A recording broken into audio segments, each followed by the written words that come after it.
tua palavra, palavra de salvação, que vem trazer esperança aos pobres, libertação. Envia a tua palavra, palavra de salvação. Sejam bem-vindos à celebração do quarto domingo do tempo comum. Estará presidindo essa celebração eucarística nosso bispo diocesano, Dom Eduardo Pinheiro da Silva, que dará posse ao novo padre. O Senhor esteja convosco. Ele está no meio de nós. Proclamação do Evangelho de nosso Senhor Jesus Cristo segundo São Mateus. Glória a vós, Senhor.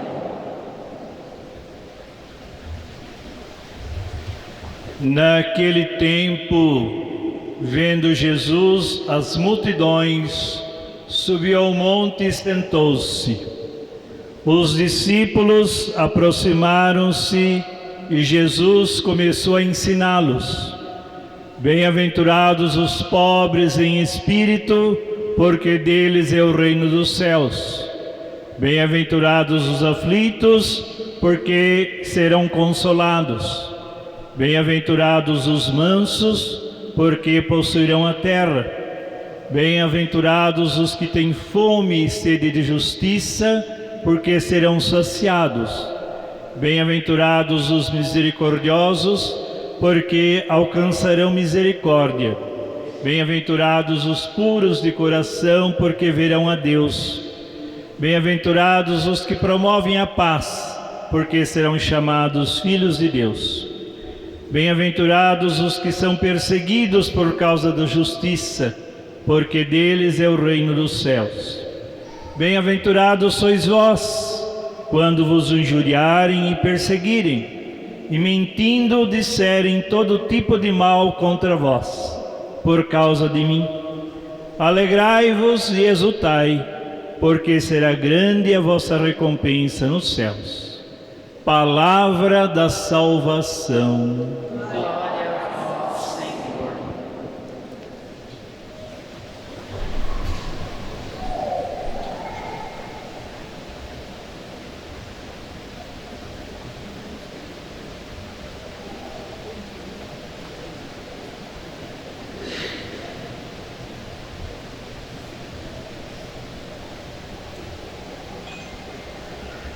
Alegrai-vos e exultai, porque será grande a recompensa nos céus.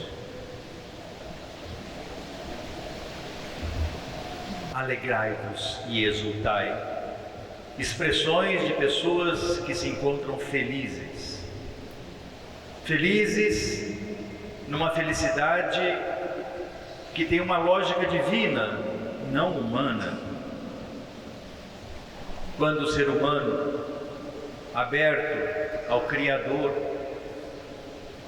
faz a experiência desse amor misericordioso, um amor que vai confiando, que vai ajudando, que vai consolando,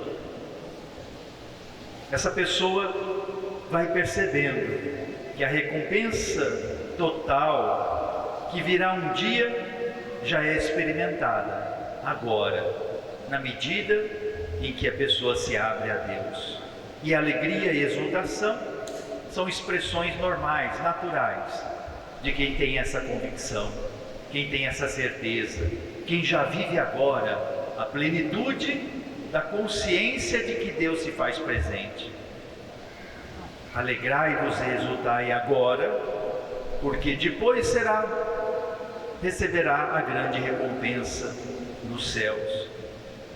Essa certeza que traz essa manifestação da alegria e exultação, para nós cristãos, também exige organização da própria vida, norteia a vida do cristão. A nossa alegria e exultação não pode ser simplesmente no nível sentimental, de percepção ou afetiva, mas tem que ser algo comprometedor. Somos bem-aventurados, e hoje ouvimos esse bonito trecho das bem-aventuranças. Somos bem-aventurados porque temos a certeza, temos a clareza de que a recompensa existe e por isso somos felizes. Na verdade, as bem-aventuranças que ouvimos, o elenco de bem-aventuranças, não são simplesmente bênçãos, né? Quando falamos bem-aventurados, parece que entendemos assim, Deus está nos abençoando, não é isso. Ele está dizendo, felizes vocês, por isso a tradução melhor para bem-aventurados é feliz, felizes vocês. As bem-aventuranças são verdadeiramente um caminho em vista da felicidade. E o coração humano foi criado para desejar ser feliz. É muito estranho quando uma pessoa não deseja ser feliz, ela está doente. Então, todos nós temos necessidade, anseio, vontade, desejo de ser feliz. Isso é natural. Isso é humano, porque foi dado por Deus esse dom. Constantemente estamos inquietos porque queremos a felicidade. E investimos tempo, dinheiro, buscas, decisões, opções em vista da felicidade. Então isso é importante saber, isso é bom reconhecer. E até aqui não tem problema nenhum querer ser feliz. Mas é uma felicidade que exige consciência de um caminho a ser escolhido. E esse caminho tem um nome, Jesus Cristo. É a pessoa que vem nos apresentar esse elenco de elementos essenciais para a busca da verdadeira felicidade. Só que a gente precisa estar imersos no coração de Jesus, na mente de Jesus, e por isso existe a espiritualidade que devemos desenvolver na vida, para entender de Jesus o que ele quer dizer sobre essas bem-aventuranças. Porque essas bem-aventuranças que ouvimos, se você for pensar bem, são meio estranhas. Felizes os aflitos. A felicidade está na aflição? Não, não é bem. A gente precisa entender por que Jesus falou isso. Por que ele nos comunica isso hoje? Mas sabemos, temos a certeza que se saiu da boca de Jesus esse elenco de bem-aventuranças, um caminho de felicidade, é porque ali se encontra a certeza de uma vida com sentido. É um guia, é um programa de vida cristã. Nós vivemos esses dias envoltos no tempo que dizemos do Natal, preparamos o Natal no Advento, depois a festa do Natal, depois o tempo do Natal. Jesus é o centro. Vibramos, cantamos, louvamos, agradecemos a presença do Salvador. E essa certeza e essa alegria agora exige um passo a mais. E é o próprio Senhor que estaria dizendo para nós: olha, eu agradeço todas essas homenagens que vocês fizeram nesse tempo de Natal. Estou muito feliz, porque vocês, batizados, reconhecem a minha presença no meio de vocês. Muito obrigado. Agora vou apresentar para vocês um programa de vida. Então, as bem-aventuranças saem de Jesus para a vivência da nossa fé. Essa fé alimentada pelo Natal agora tem que ser traduzida em ações, em conversões, em fortalecimento, em novas perspectivas, em olhares diferentes. Por isso as bem-aventuranças são, no seu conjunto, um verdadeiro projeto pessoal de vida cristã. E eu aconselho que essas bem-aventuranças que nós ouvimos em Mateus sejam analisadas, refletidas, rezadas, que se tornem exame de consciência. Será? Como que eu estou caminhando nisso que Jesus Cristo pede enquanto cristão na minha vida? Essas bem-aventuranças, elas iniciam no discurso de Mateus com algo muito importante e essencial. Bem-aventurados os pobres em espírito. Não é pobre de espírito, é em espírito, que significa humildade. E isso, as duas leituras falam disso, justamente a palavra humildes.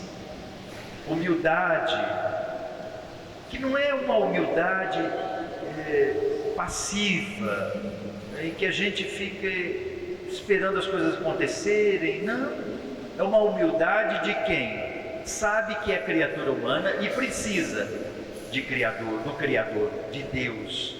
A humildade diante da existência, a humildade diante de quem nos criou, nos ama e nos acompanha. E por que isso? Porque facilmente a nossa condição humana nos leva à prepotência, à ambição, né? Quase que não precisando de Deus. E por isso a gente encontra muitas pessoas que fazem opção em viver sem o elemento divino, transcendental, sagrado. Por isso, Jesus fala: sejam pobres em espírito. O pobre é aquele que depende de alguém, de comer, de se alimentar, né? Fazendo uma analogia, o pobre em espírito é aquele que depende de Deus. Quando a gente tira Deus do nosso caminho, pronto, aí. E é nesse sentido de ser pobres em espírito que a gente vai entender as outras coisas, porque um programa de vida de felicidade que o mundo nos apresenta não coincide com esse programa de vida de felicidade que Jesus nos apresenta. Eu preciso ser pobre em espírito para, mergulhado no amor de Deus, entender o que Ele está dizendo sobre cada uma dessas palavras. Bem-aventurados os puros de coração. Imagina, a sociedade hoje não vai falar em pureza de coração para ser feliz, pelo contrário. Bem-aventurados os aflitos, porque serão consolados. Bem-aventurados os aflitos, o que Jesus está querendo dizer com isso? O consolo de vocês na aflição que vocês passam vem de mim, eu é que vou consolar. Então tem que ser humilde para aceitar a consolação divina, porque a consolação humana às vezes não chega nas nossas aflições, ou não são consolações suficientes. No fundo, essas bem-aventuranças querem nos dar diretrizes e dar segurança na nossa caminhada cristã. Podemos assim, quem sabe, juntar essas bem-aventuranças em 3 grandes reflexões. As bem-aventuranças são ao mesmo tempo um consolo para quem vive em situações difíceis, angustiantes, depressão, dúvidas. Por isso Jesus fala: bem-aventurados, felizes os aflitos, os injuriados, os perseguidos. Bem-aventurados quem é perseguido? Sim, por causa de mim ou comigo, vocês serão bem-aventurados. Jesus nos dá um consolo que nós necessitamos, porque vivemos situações difíceis que nós não somos culpados. Quem de nós já não fez uma pergunta assim: por que eu estou sofrendo isso? Eu não mereço. Está certo, pode ser que você não mereça, nem você cultivou, nem você criou uma condição, um caminho de sofrimento que você está sofrendo, mas você está sofrendo. Quanto sofrimento nós temos que nós não cultivamos, não somos culpados mesmo, mas sofremos. Ou como pessoa, ou como família, ou como sociedade, sofremos juntos. E aí? Vamos ficar só chorando? Não, o consolo em Deus nos conforta, porque Deus sabe dessas aflições e vem ao nosso encontro, nos ajudando, nos incentivando. Amanhã será diferente, coragem, você é mais do que isso que está sofrendo, né?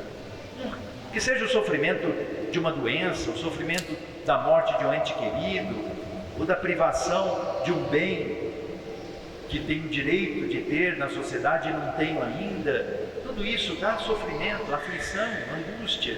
E Jesus fala assim: eu estou com você.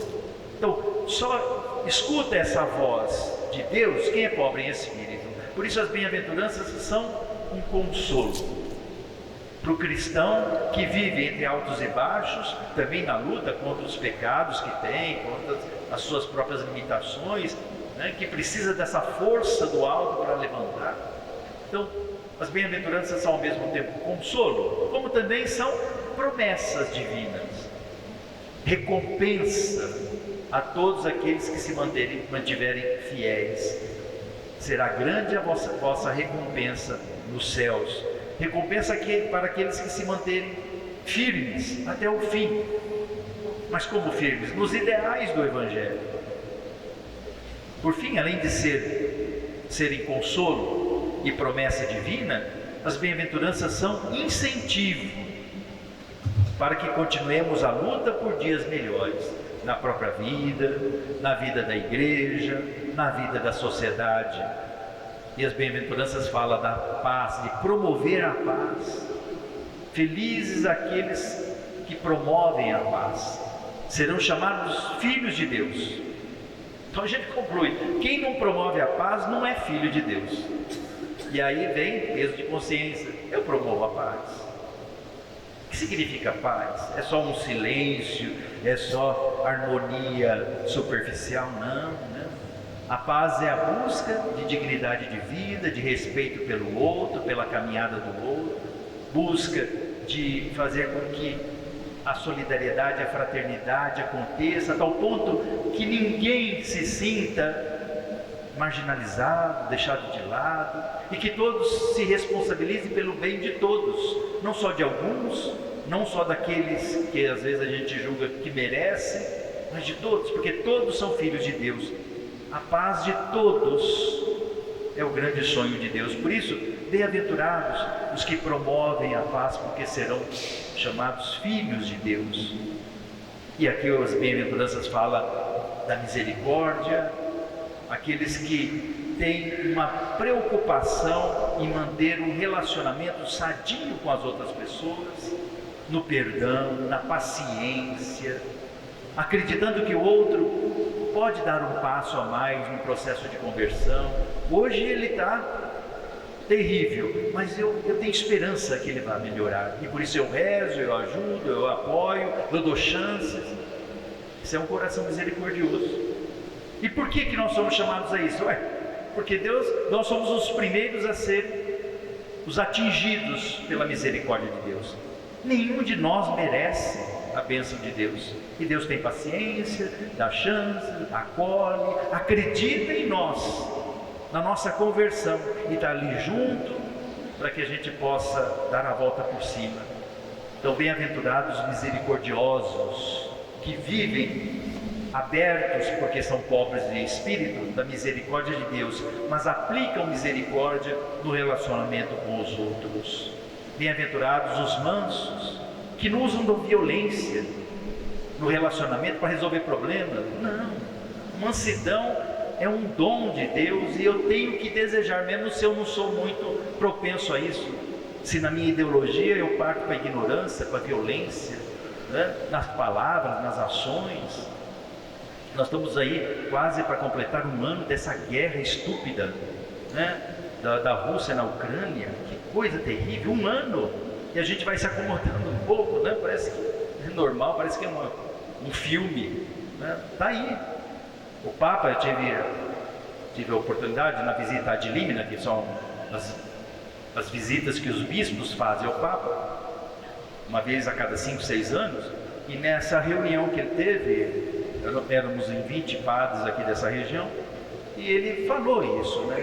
Que já está constatado que se o mundo parasse de fabricar armas durante um ano e revertesse esse dinheiro para o bem, acabaria com a fome na terra. Um ano. Mas não, a gente não vive da mansidão, a gente vive da concorrência, da disputa. E isso pode acontecer entre nós que estamos comungando da mesma Eucaristia, né? Às vezes não temos uma predisposição então ao amor, à paciência, à misericórdia, à mansidão.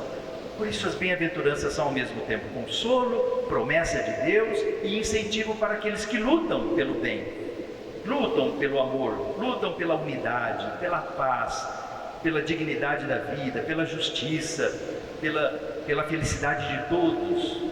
As bem-aventuranças, na verdade, que são, como eu já disse, um projeto de vida para nós cristãos batizados, no fundo é uma fotografia de Jesus Cristo.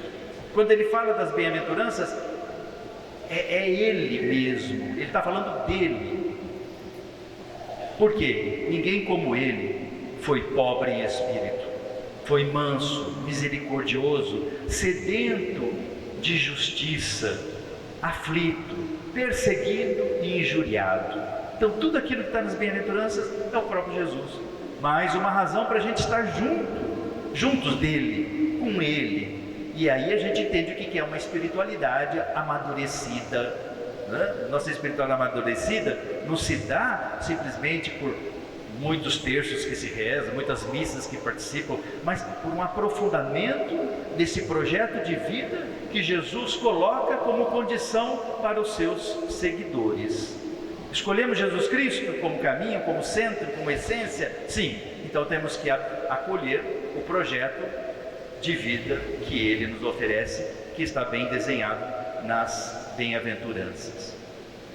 A Igreja, fundada pelos apóstolos, é instrumento de Jesus Cristo para fazer com que nós entendamos melhor essas bem-aventuranças. E que esse entendimento não seja uma coisa simplesmente cognitiva, racional, mas que passe para o afetivo e se transforme em questões concretas, em vivência no nosso mundo, na nossa sociedade.